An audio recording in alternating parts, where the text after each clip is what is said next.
Hi, this is Heidi Burgess with Beyond Intractability, and I'm talking today for the third time with Grande Lum, who is a former director of the Community Relations Service. If I remember right, from 2016 to 2020, is that right? 2012 to 2016. Oh, 4 years early, because the other ones were Trump. So Okay. the Trump years, right? You're Before the right. Trump years. Okay, before the Yes. Trump years, should have had that right. Yeah. All right, so this is our third interview, and we're starting with our question 15, which is talking about the nature of civil rights. And my question is whether the changing nature of the civil rights movement has altered the work of CRS. Has it altered its procedures, or has it altered the culture? I think it absolutely has. I think in a number of ways. I think the book captures the book America's Peacemakers that Bertram Levine wrote the first edition, and I wrote the second edition, building on his terrific work. You know, it captures from 64, the primary concern, certainly around race, was white-black relations. The evolution of civil rights in this country to start to then include and focus upon other races, whether Latino or Asian American, Middle Eastern, different religions. It tracks how civil rights has worked in this country, that other groups have emulated the civil rights approach, advocacy, and litigation strategy and policy strategy that Blacks have had, and not just in the 60s. It goes back, a long period of time when you go back to what the NAACP legal defense funds approach had been, back to Thurgood Marshall, back and back further to W.E. Du Bois and all that. So I think it does track well and how we then advocate for it. CRS started as mostly white mediators and white conciliators. Because it was important to deal with the majority culture. Over time, more Black mediators get hired, and over time, I think Latinos were the next group where you would see representation, and there were a lot of issues that were then worked upon. There were a number of similar to African Americans, police shootings of individuals, particularly in Texas, which was a big deal in the late 1960s, early 70s here in the United States. And so I think there's that sort of reflection of the composition of CRS. It's also, I think, reflected in the gender of CRS practitioners. Most of them were men early on, and it had a little bit. I think my understanding is from talking to folks who were conciliators and from reading Bertram's account, where there was a little bit of a boys' club too, as well. It was a little bit hard for some of the early mediators who were women, but over time, again, to later on, by the time that when I was at CRS, more of the headquarters staff were women than men, and that was a change for the agency. I think it gets reflected in the type of work that CRS does, and certainly the big change was in 2009, because a law gets passed in the Matthew Shepard, James Byrd Jr. Hate Crimes Prevention Act, where's 2009 on, and which reflects some of my time there, where other issues are worked upon, other civil rights issues like gender identity, sexual orientation, religion, disability. Prior to that, they could not work on it unless there was a race angle to it. And I think that's a reflection of America's civil rights policies and what was the issue of the day. I'd worked on, I had the agency work on transgender issues, law enforcement treatment of transgender individuals.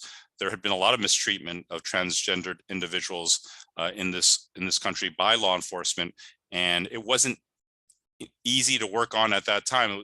Things were changing around gender identity, it was changing around sexual orientation, but I think CRS has reflected in culture, in composition, and in policy, and in this jurisdiction of what's going on in the country as a whole. And I think its personnel reflects it. I think in the issues that it worked on, it was reflected as well. Interesting. One of my concerns about this may be off base, or it may reflect changes after you left. I'm not sure. But one of the things that I think I'm seeing just reading in the news is a lot more reluctance on the part of minority communities to sit down at a table and negotiate issues. It seems like they're more interested in advocating for justice and fighting for getting their needs met without negotiating with the other side. And I've been wondering, as I've been reading this, wow, where does that leave CRS? Because the CRS of the old time that I was familiar with from our earlier interviews was frequently trying to get people to sit down at tables. They were also dealing with the marches and all that, of course, and that's facilitating advocacy in a sense. But I'm wondering if there's less interest now in negotiating agreements, and as if the work is more advocacy support. And there's always been I think the difference between to negotiate with whoever, if I'm a civil rights group or a community group, whether to negotiate with law enforcement, with city government, versus litigation, right? That's always been in that. You know, the strategy of the NAACP and of many civil rights organizations is it's really important to have precedents, to have advocacy in that way, or to get legislation passed, right? That's to get a Supreme Court case in your favor. And so I don't underestimate that, and I don't think it's wrong. I think that's an important part of civil rights advocacy and change in society, is when you have precedents change, when you have laws made that reflect a more equal and more just society. So I do want to put out there, even in answering the question, there is a benefit to that. But I also understand we say there may be a downside if there is an issue of safety or a real concrete issue that could be resolved and is not being resolved because a group is refusing to agree, and or refusing to even sit down, right? And in an age where there's a lot of cyber warriors, there are a lot of people who don't even physically show up. They're going to make their critiques and attacks and protests in an online fashion as well. So I think there's certainly, even I remember times where certain folks who are less, like some folks who are less familiar with CRS, protesters or community groups, especially some of the younger ones, if they didn't know CRS, they would say, well, I don't want you in this room. Like, why?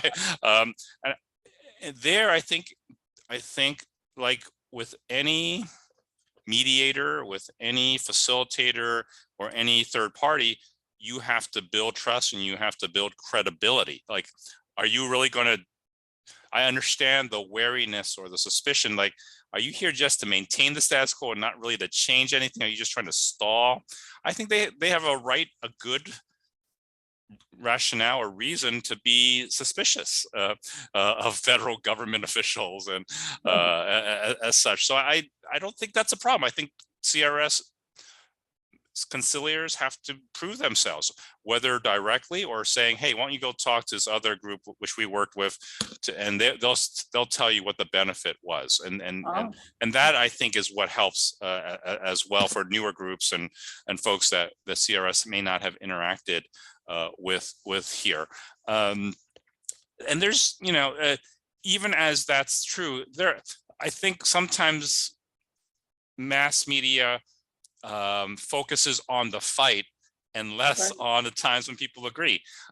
When you really go, when I was a CRS and we go to these cities, I was always impressed, and I always met people who were in the communities who worked things out with with the police chiefs, with the city council, with the mayors. There were always these groups because they knew they had to live with each other in the long term, and they had trust built over time. That didn't mean they didn't get angry. That didn't mean that they didn't push back.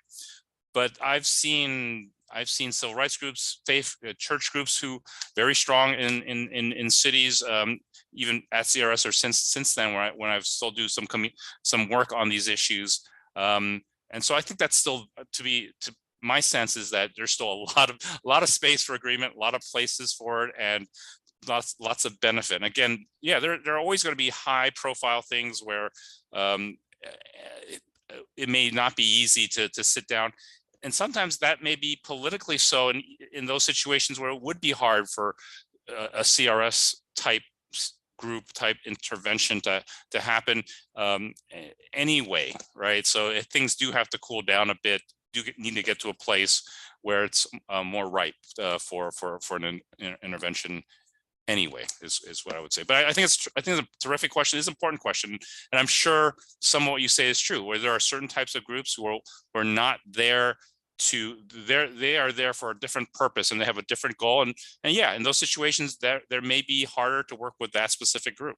But that isn't to say there aren't ways of, I think, making a positive impact working in a situation.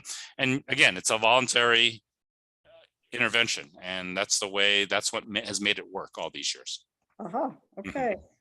Let me flip it around. And I'm kicking myself because I don't remember the name that I need to remember, but I was really interested when I read it in your book that I think it was the first director of CRS was talking to somebody from the NAACP or something. I don't remember either of the people.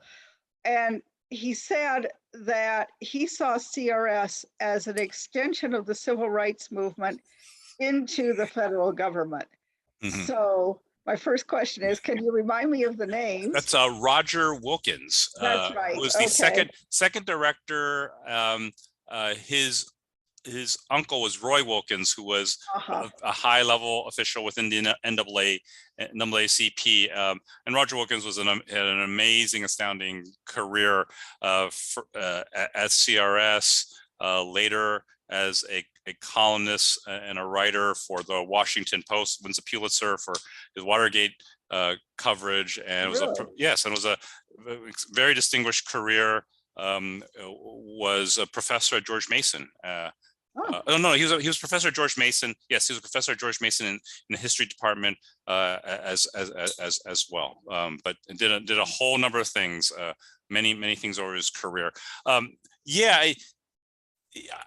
I think there's an interesting comparison to what was happening, during the civil rights era, right? He takes lead of CRS. CRS grows to its biggest by far. It had like a couple hundred employees. It had like more than, I want to say something like 60 offices. And they were working on media issues. They were working on industry issues. They were working on a whole number on employment issues. So it was very much, it had more of a civil rights approach to things, and he was not a mediator per se. I mean, he was actually a little bit astounded that people like this was dealing with the short term, but wasn't dealing with some of the underlying issues underpinning racism in this country. So he wanted to go more at the causes, and CRS had a different focus at that time.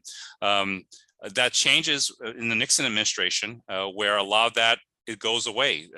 All that work on media, on industry, on education, that type of work where it was about increasing opportunity goes away. But that was, and he was a very visionary director of CRS, and really was trying to use what tools he had at his disposal to enact what Lyndon Baines Johnson wanted to do around civil rights in this country in the 60s at the time. Has CRS ever gone back to that model, or when they left it with Nixon, was that the end? I would say it hasn't come back in that way. And other agencies, I think, take on some of those took on some of those responsibilities. It made more sense in some ways for labor or for other departments to take on some of that kind of work. There wasn't the public support as much anymore. I would say, yeah, CRS still plays in the response and prevention of hate crimes. I think has taken a more of a lead role again, but it's never been quite the same. I think that was a certain point in time in a very young agency that had a lot more freedom and flexibility and it interpreted Title X at the way it did at the time. Okay, well, that's interesting. Mm-hmm.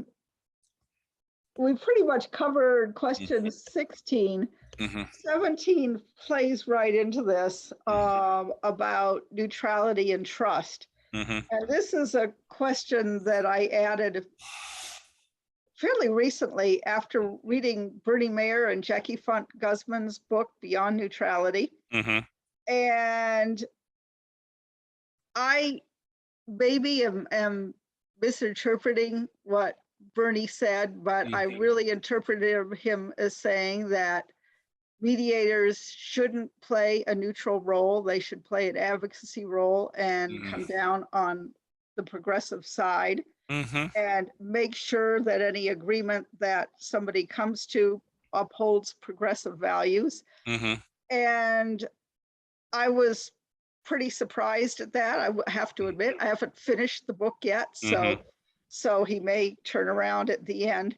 But I'm wondering, in the context of what Roger Wilkins was saying, for instance, that CRS is an extension of the civil rights movement. And in fact, the more recent work that it does, this is getting long-winded and convoluted, with supporting protests, is there a problem getting credibility with the establishment side, with the white police chiefs, the white school administrators? Or is CRS seen as progressive and not trustworthy? And what do you do about that? Again, I would distinguish what happened in the 60s at CRS and what happens today. So let me come back first to the 60s. Part of why Roger Wilkins said what he did was another great CRS conciliator was named James Lowy, and he worked with King and was good friends with Martin Luther King.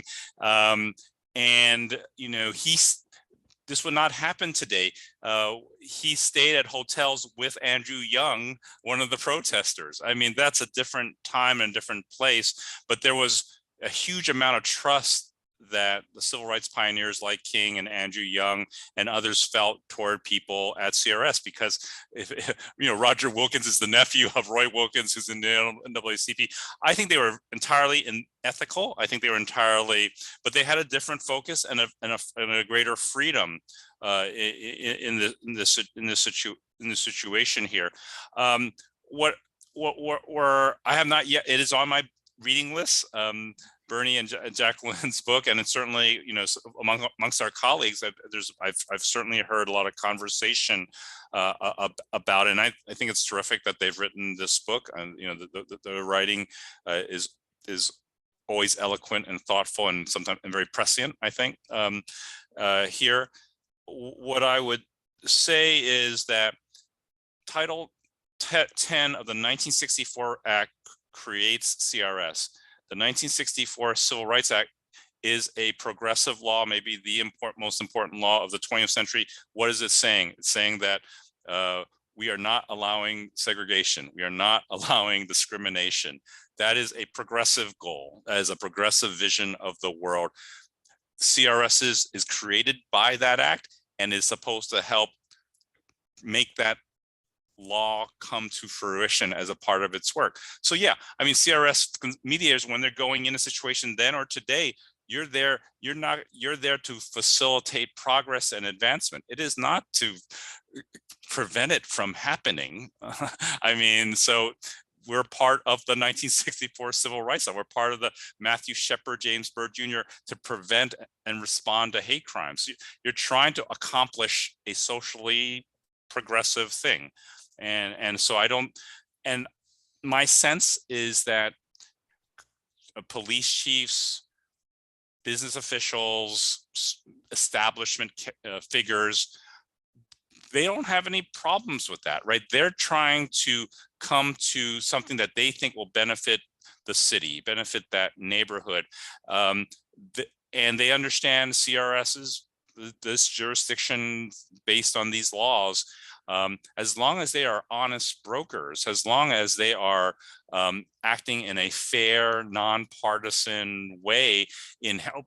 Why are these parties coming into conflict? It's because there is some concern around prejudice, around discrimination, and we're trying to improve it. We're not trying to prevent it from happening. So that's where I come down on this very provocative, I think some of the provocative thoughts of Bernie and Jacqueline here, and see, I make it. I'd be curious to what you think about it, but I think it's similar to a journalist, right? A journalist is going to look at, write about corruption. They're setting their sights on on a situation. They have to be honest when they write about it. They can't, but they are shining their light on something. To a certain extent, I think CRS mediators are shining a light, and they're working as a facilitator, as a mediator, in a non-biased fashion, in a nonpartisan fashion, in that way, with the belief, I think, that things will be better for the people involved, for the future. And they can ask those questions. How does this benefit those who are being marginalized? How does this benefit the community here? And say, is that something that you all can agree to here? So I think it's important. I think it is work that is necessary to make advancements. As a society, we advance because we agree out of our free will, not because we're forced to doing so, right? The creation of CRS is also the first time community mediation is captured in federal legislation, right? Which community mediation out of the 60s, and the proponents of that do so because of the belief that people can, from an empowerment perspective, that people should be able to resolve their own disputes and necessarily go into a complex Byzantine legal hierarchical system to resolve their disputes. So I think CRS comes from that perspective, that by helping people come to the agreements for their own communities, immigrants, racial minorities, that there is a benefit to a better outcome for them and for society as a whole. Great answer. I have some things that I would love to follow up on later, but there are enough off topic that we'll leave them till later. The next question is related, and it's about what we were talking about earlier. How has political polarization in the country affected the work of CRS? I think we've talked about this, in our earlier meetings, in our earlier meeting as well. I think it's created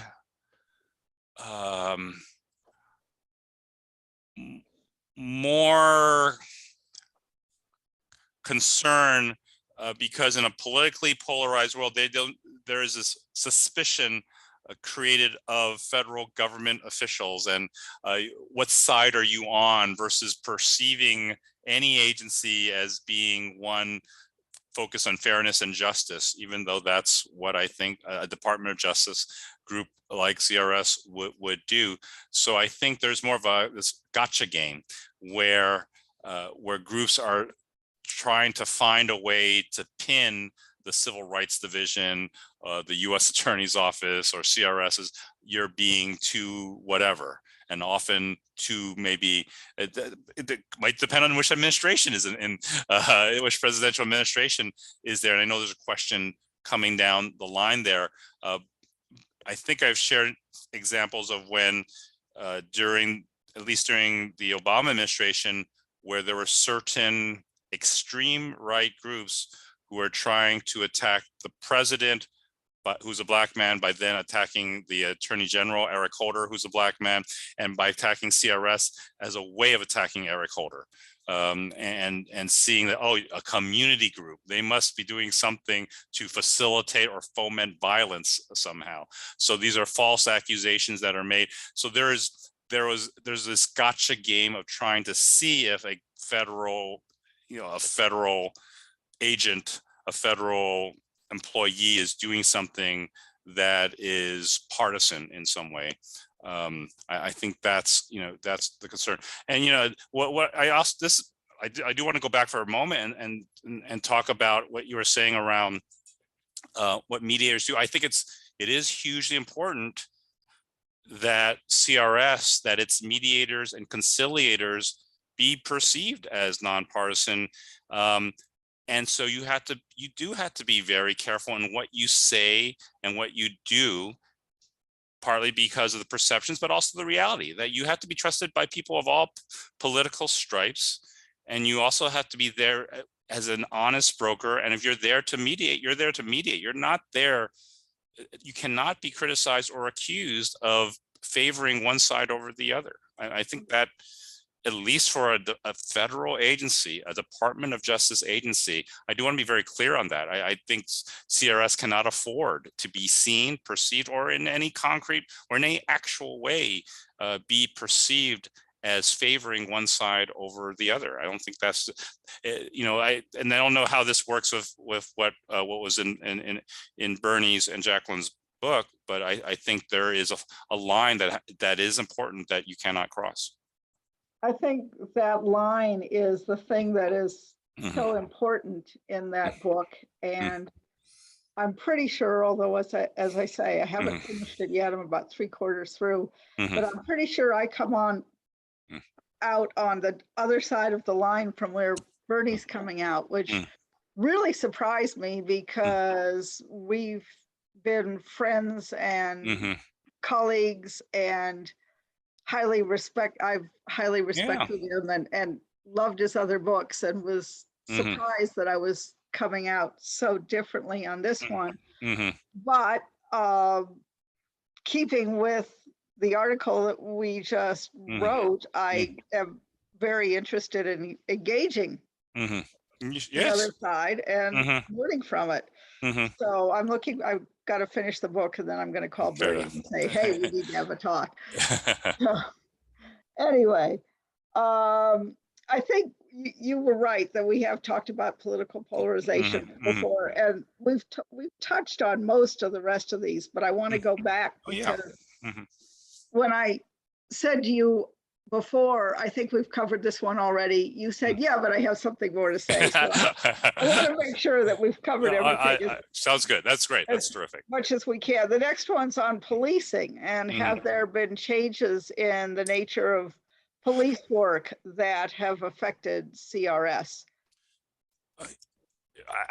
Absolutely. And I think it's important, and the book covers some of this throughout its history. It certainly has dealt with law enforcement interactions with minority communities, and throughout its history has dealt with issues of police shootings of citizens, of individuals, of here, and how the media is focused on it has changed, and as changes over time. And I think it's important to recognize CRS, even when the issue wasn't as much focused upon, it was working on these issues. It was putting out publications on the use of force. It was working with police departments. It helped start some of the police organizations, the minority-based police organizations like Noble, the National Organization for Black Law Enforcement. It's played a helped start that. It absolutely helped convene and helped in the creation of it. For sure, there have been some folks who are very involved in CRS, like Lee Brown and others who played critical roles in Noble as well. So it has played a role in this, and they were actually able to help reduce the number, statistically reduce the number of deaths and violent encounters between police and minority communities over time. Now, clearly, comes back and has never gone away. It's just because more exposure and more focus has been on it, because video is captured, or a particularly heinous incident is focused upon.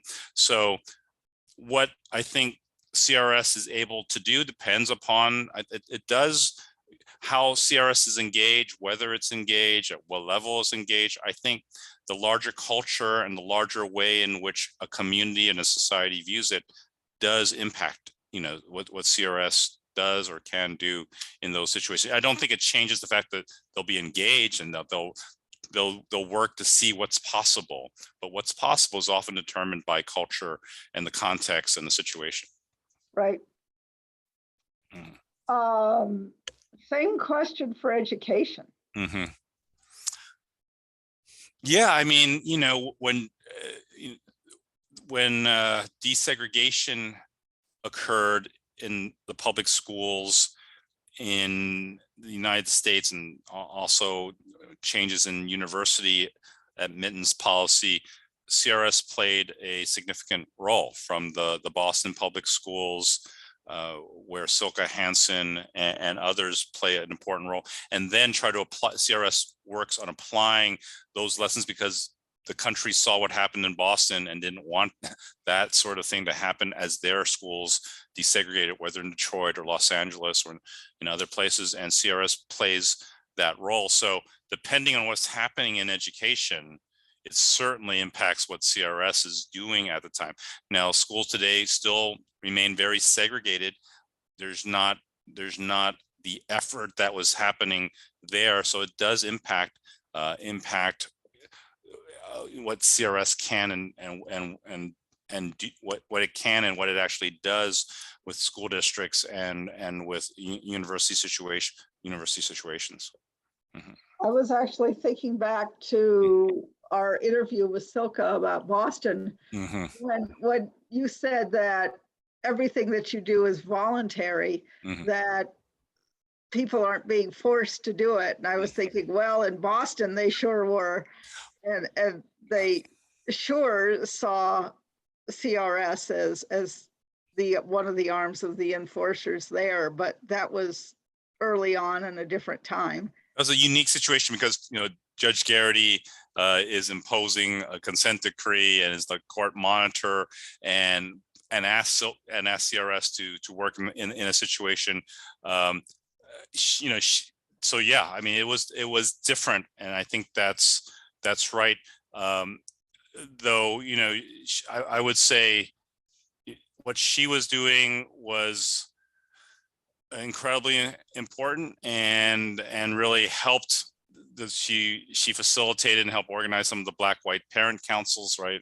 For example, and makes a huge difference in the school buildings themselves, right? In preventing violence from happening in real time as well.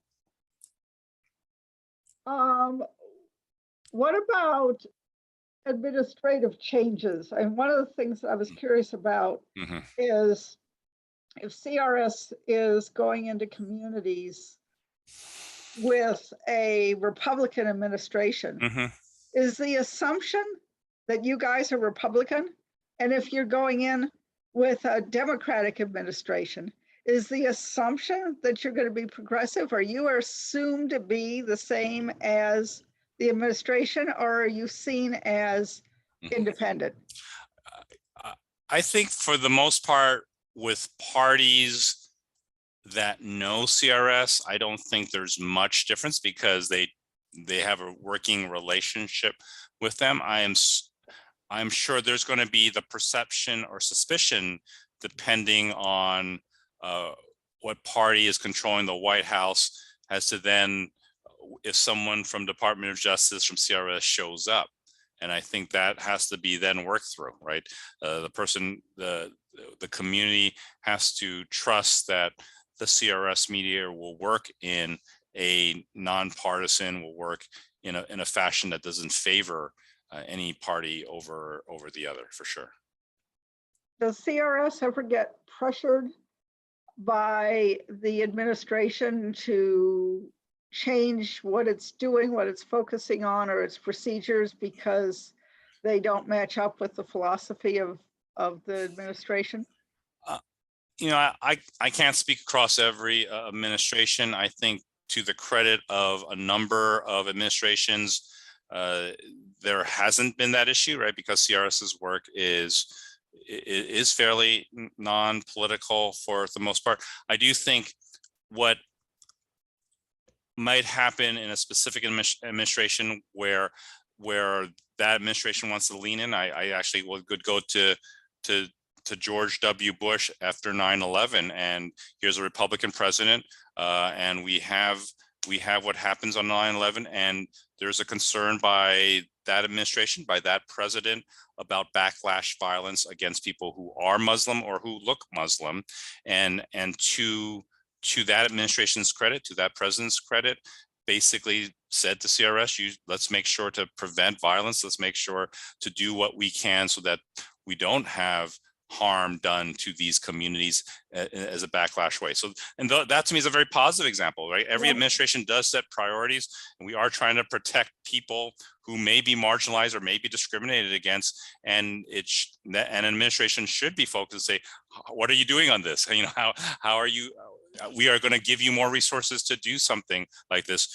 During the Clinton administration, there was the church burnings in the South of Black churches, and CRS was given additional funding and staffing to go work with those communities. And that's, to me, a positive example of here's a good thing that when more staffing and more budget can be provided to prevent violence, to improve the treatment of minority communities, that's to me a positive example of wherever the administration is, that good can be done, and more help can be provided to specific communities that are under pressure.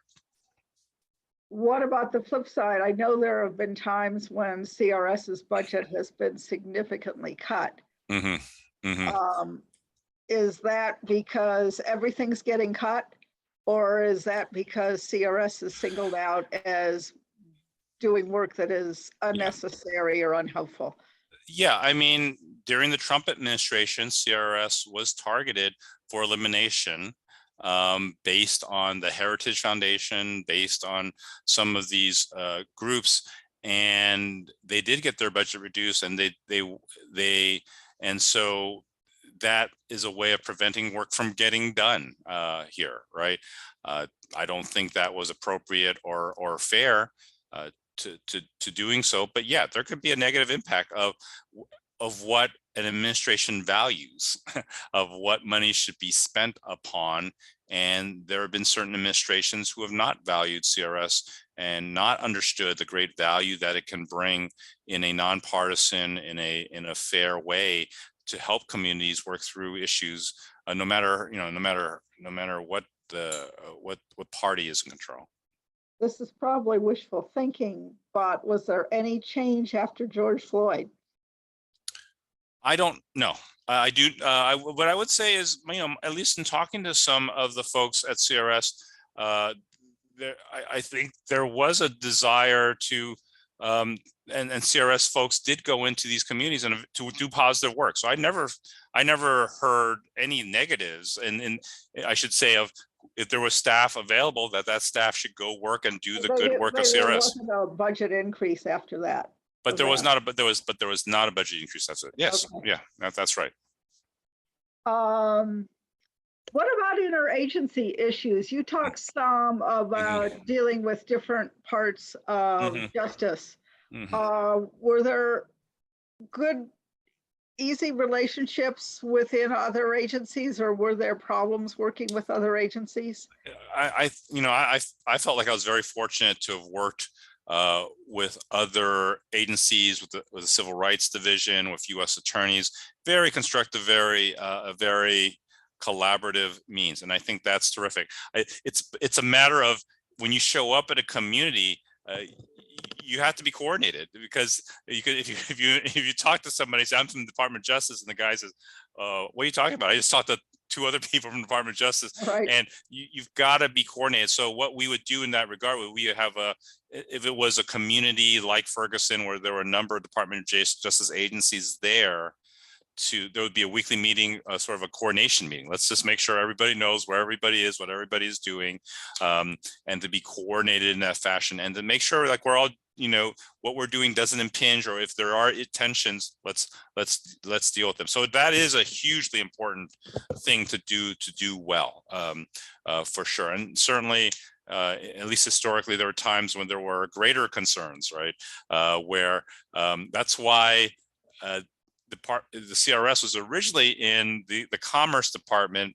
At the time, some of the folks in the Department of Justice felt like if they were, instead of being the Commerce would be in Justice, that they could be better coordinated, but they had less say if it was in Commerce. So it does get moved over. LBJ does move CRS over from Commerce to Department of Justice to improve coordination, basically. I'm not sure I ever realized that it started out in Commerce. What was the thought process there? That seems so odd. The thought was because a Southern governor named Luther Hodge was head of Commerce, and the thought was that this had to do, the concern was partly about business, and that they would be more trusted. That's why Leroy Collins, who's a governor in Florida, a white Southern governor, is put in charge of CRS, that they would be more accepted by white Southerners, law enforcement, politicians, if it was it came from that way. And the Department of Justice had a reputation in the South. When Department of Justice came to the South, it was usually to do something that they didn't want. Right. And I think that was the reasoning that LBJ had for putting CRS in the in the Commerce, but that gets changed within a couple of years. Okay. Yeah. And that was also I think you were the one who told me that it was originally not going to be called Community Relations Service, but was going to be called the Civil Rights Service or something like that. It was going to, it originally had something like Mediation and Conciliation Services, like the Federal Mediation Conciliation Service for labor management, but there were some who viewed those terms as not as too Uncle Tomish, that somehow that term wasn't strong enough at the time. So that's why Community Relations Service becomes the name of it versus something like Community Mediation and Conciliation Service. Oh, okay. The next issue we've talked about a lot already, but I'll give you a chance to fill in anything else. Social media. I unfortunately I have to make another call. Were we scheduled to? I had scheduled until 4 today. Oh, I scheduled us for 2 hours. Oh, it was on my calendar, my invite. For one. Oh, can we? I'm happy to do another hour here, but can we reschedule? Consider it for another time? Yeah. I will send you an email. Okay. And I'm sorry we didn't get our ducks in a row on that one. Yeah. No worries. I thought you wanted 2 hours, but it was, when you sent me the invite, it was for 1 hour. So yeah. So I scheduled a couple more calls, but I'm happy to do it another time. All right. We're going to start at social media. I think we might be able to finish in an hour. Okay. Thank you much. Thank you, Heidi. I'll be in touch. All right. Talk right. to you soon. Bye-bye. Bye-bye.